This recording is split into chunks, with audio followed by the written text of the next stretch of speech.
அண்ணா university மட்டும் இல்லைங்க, திருச்சியில ஒரு இன்சிடென்ட் நடந்திருக்கு. அது எனக்கு தற்கொலைங்கிறாங்க. எந்த அளவுக்கு அது உண்மையும் தெரியாது.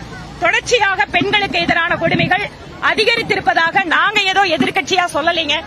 சட்டமன்றத்திலே அரசாங்கம் கொடுத்த தகவலின்படி பெண்களுக்கு எதிரான குற்றங்கள், கொடுமைகள் தமிழகத்தில் அதிகரித்திருக்கிறது. அது குழந்தைகளுக்கு எதிரான குற்றங்கள், பெண்கள் மீதான பாலியல் பலாத்கார வழக்குகள் 111% தமிழ்நாட்டில் 4 வருஷத்துல அதிகரிச்சிருக்கு.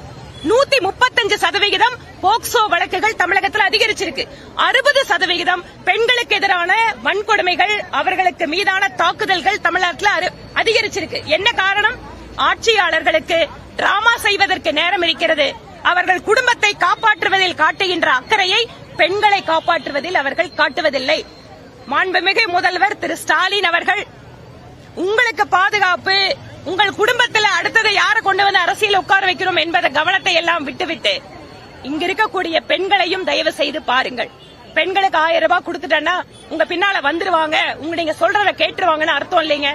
1000 ரூபாயை தாண்டி எங்களோட பெண் குழந்தைகள் வீட்டை விட்டு வெளியே போனால் அவர்கள் பத்திரமாக திரும்பி வர வேண்டும் என்றுதான் எந்த தாயும் நினைப்பாள். அதை புரிந்து கொண்டு ஆட்சி நீங்கள் நடத்துங்க. இன்னும் இருக்கிறது 4 மாசம் தான் உங்க ஆட்சி. இந்த 4 மாசத்துக்காவது பெண்களுக்கு ஒழுங்கா பாதுகாப்பு கொடுக்கணும்னு கேட்டுக்கிறோம்.